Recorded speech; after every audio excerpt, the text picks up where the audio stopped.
Okay, how to do a grouped frequency diagram. This is quite simply a bar chart with no gaps.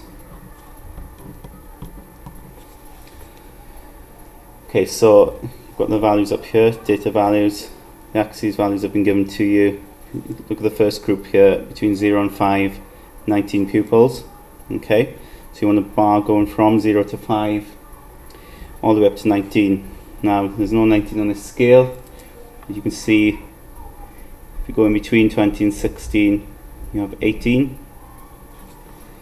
Go halfway between them, and then obviously then 19 is between 18 and 20, so 19 is going to be here.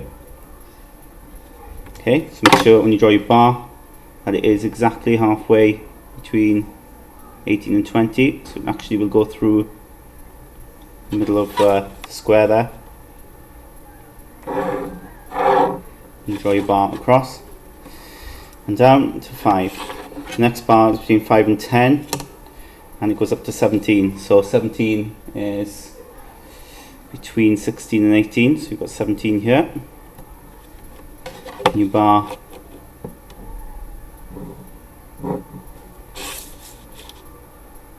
going across between 5 and 10. Next bar then between 10 and 15, height of 10, so you can see 10 when you've got 8 and 12 there, so 10's in the middle. So you draw your bar.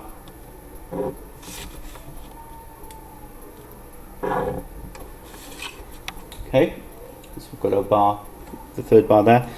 Last two bars then, between 15 and 20, you've got 5, so again 5 is quite awkward, but if you go between 4 and 8, you've got 6, and then 5 is between those two.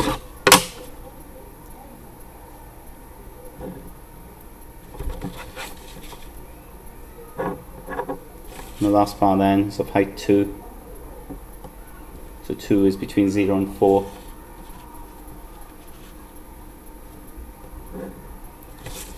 And you've got yourself a grouped frequency diagram, which of course is a bar chart with no gaps. To this question, it is a part B, and they ask you to estimate the mean time to complete the test. Okay, so you're working at the mean from the table. What you need is the midpoint values here to represent each group. So 2.5 minutes will be the midpoint between 0 and 5, 7.5 minutes here, 12.5 minutes, 17.5, 22.5. Okay, now there are 19 pupils that we're estimating took 2.5, so we're going to do 19 times 2.5.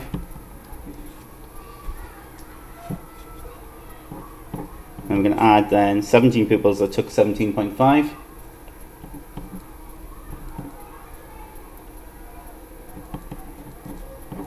And add 10 pupils that took 12.5, and we can add 5 pupils that took 17.5.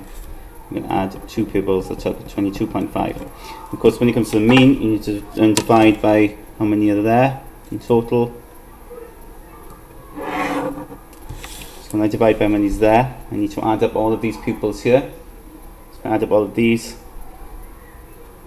53 that comes to, okay? So you can use a calculator, so it'll be 53.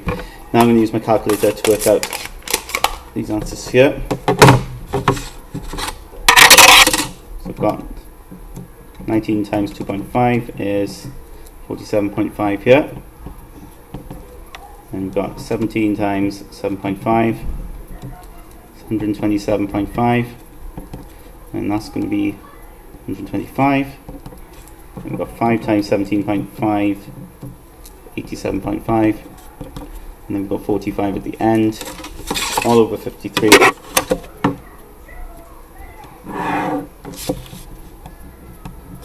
I add the top values, 47.5 plus 127.5 plus 125 plus 87.5 plus 45.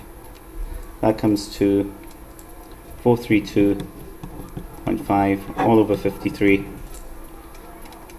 So I'll work that out and I get 8.5 0.16. I round to say 2 decimal places. Okay, it also asks for the modal group. Okay, now the modal group, quite simply, is the one that's most popular. Okay, the one that's got the most in them, and you can see here you've got 19 pupils here. That's the one that's got the most pupils. So the group for that is 0 and 5, between 0 and 5. It's important that you copy down the group exactly as you see it there.